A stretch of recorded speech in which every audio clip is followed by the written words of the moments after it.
મીઠું પકવી રહ્યા છે ત્યાં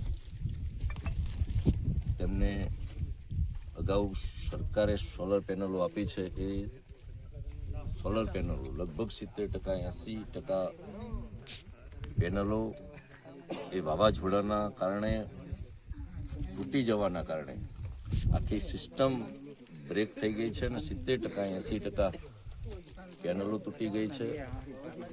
તેમજ મોટા ભાગે ઘણા અગરિયાના છાપરા પણ ઉડી ગયા છે.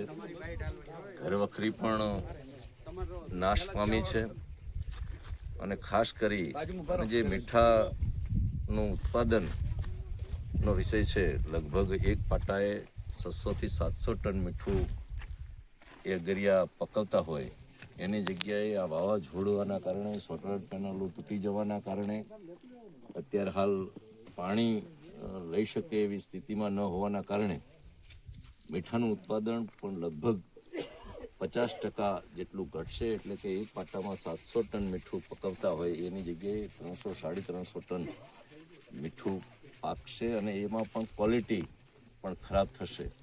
જેના કારણે મીઠાના ઉત્પાદનમાં અગરિયાને 50% જેટલું ઉત્પાદનમાં પણ નુકસાન છે. ક્વોલિટીના ડિફરન્સના કારણે ભાવ પણ ઘટાડો થશે.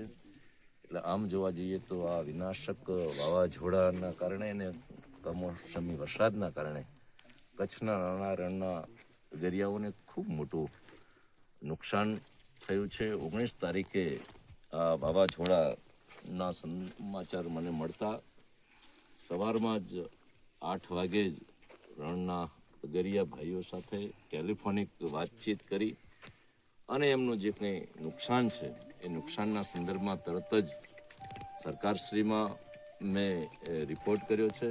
કલેક્ટરશ્રીને પણ સૂચના આપી છે અને મીઠા ઉદ્યોગને જે નુકસાન થયું છે, સોલર પેનલો એ અગાઉ મીઠાના સંદર્ભમાં એ મીઠા ઉદ્યોગના માધ્યમથી અપાઈ હતી. એટલા માટે ડીઆઈસીના મેનેજરને કહેતા એમણે પણ આ સોલર પેનલોના સંદર્ભમાં એનું જે કંઈ નુકસાન છે એ સાપરે જઈ અને પ્રાઇમરી સર્વેના કરવાના કારણે સરકારમાં રિપોર્ટ કરવાના હેતુસર એમણે પ્રાથમિક સર્વે શરૂ કર્યો છે.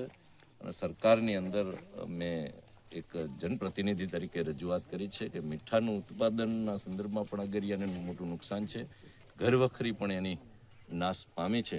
ત્યારે સરકારને, માનનીય મુખ્યમંત્રીશ્રીને